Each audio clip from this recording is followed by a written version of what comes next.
What's up? Ako nga pala si Allen. Samahan niyo ako ngayon sa aking Day Off Series Part 1. Let's go! Good morning guys. Tara, labas tayo. Day off ko ngayon kaya uwi ako ng Bulacan. Samahan niyo ako. Laway tayo sa MRT guys. Para mag-drop na tayo dito.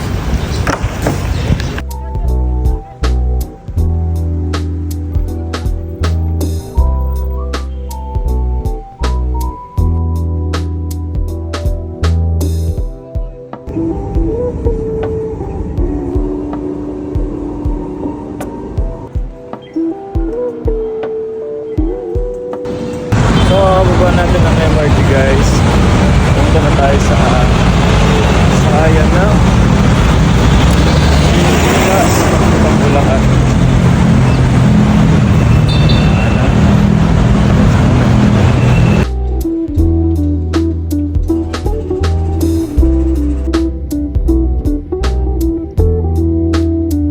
Yan, nasa Bulacan na tayo niyan. Kakababa ako ng bus. Guys, tayo palengke. Palengke na. Bago na bahay. Ngayon ko lang napagtanto, bago pala yung palengke dito, naghanap pa talaga ako. Sobrang init, pare boy. Bago ako umuwi, pinayos ko muna yung relo ni Papa kasi hinahanap niya na sa akin. Sumakay na ako ng tricycle, pauwi sa bahay namin. Ayun yung daan papunta sa amin. Diba? Liblib talaga yan. Diyan, yung bahay na. Dito na tayo sa bahay.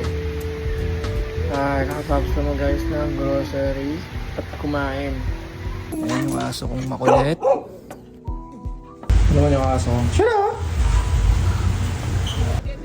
Hindi na ako nakapag-video sa bahay. Pero ayan, pauwi na ako niyan. Bumili muna ako ng mga merienda ko. At sumakay na ako ng bus papunta sa P2P ulit.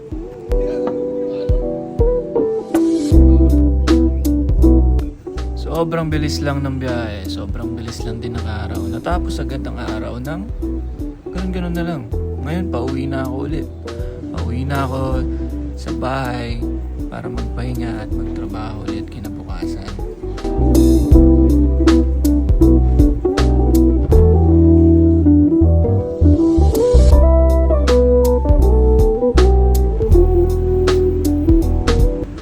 Pasakay na ako ng MRT niyan. Pagsakay ko ng MRT, bumaba muna pala ako ng Quezon Ave kasi sinundo ko yung girlfriend ko na nagtatrabaho sa ospital. Pagsundo ko sa kanya, kumain kami sa Mang Inasal kasi sahod na yun eh. Meron ba libre? Kaya yan, enjoy muna, pakabusog. Salamat sa panonood guys. Ako nga pala si Allen ang nagsasabing, one life, make it count, par.